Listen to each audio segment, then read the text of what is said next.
For keeping an eye on your money, they bought homes with big dreams and even bigger mortgage payments, hoping to refinance once those rates dropped. But with interest rates still hovering near 6%, big relief has not arrived. So this morning, we're taking a look at the weight that's testing South Florida homeowners' budgets and patience. When Eddie Capote and Beatriz Lora bought their first home together in Miami in 2023, interest rates were climbing, but so was their dream of finding a place to start a family. It was a full rehab project for the both of us. But now I think little by little, we've started to make it more beautiful as the months go by. But fixing up their new home was just part of the challenge. What's been harder to rebuild is their budget. We've been waiting for rates to come down for 2 years.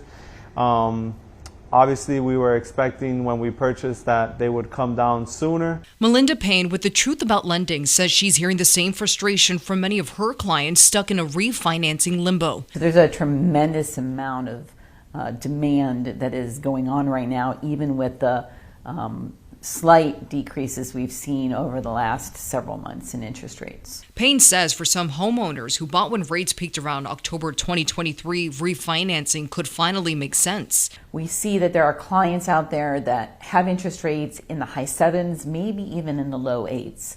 So right now, with interest rates being in the high 5s to the low 6s, it's a significant savings for them. But even as rates inch lower, experts say homeowners need to crunch the numbers before they refinance, factoring in the new rate, closing costs, and how long they plan to stay in their home.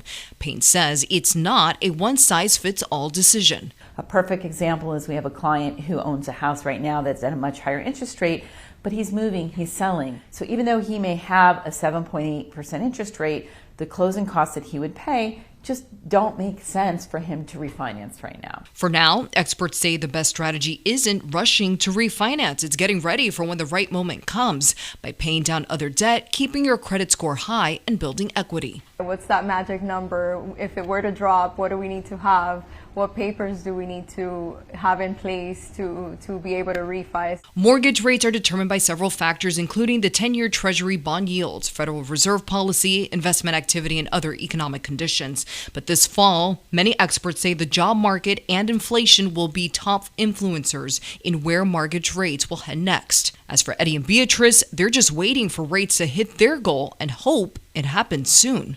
Like I mentioned, like a 5.25. We're gonna pull the trigger. I mean, that'd be like $1,000 a month in savings. Who wouldn't want to do that? So one piece of advice Payne gives her clients who are still house hunting is to make sure that you're comfortable with the payment at today's rate and not the rate that you hope to get later on, because while refinancing may save you money down the line, it shouldn't be the only plan keeping that dream home within reach. Now, we know the prices are high and you're trying to stretch every single dollar. Tell us how you're doing it, and if you'd like to talk to us about it, we'd love to hear from you. You can email us at newstips@cbsmiami.com. Just be sure to include your best contact information, because we may be reaching out to you about your story, and we know that there are a lot of them out there, so please reach out to us.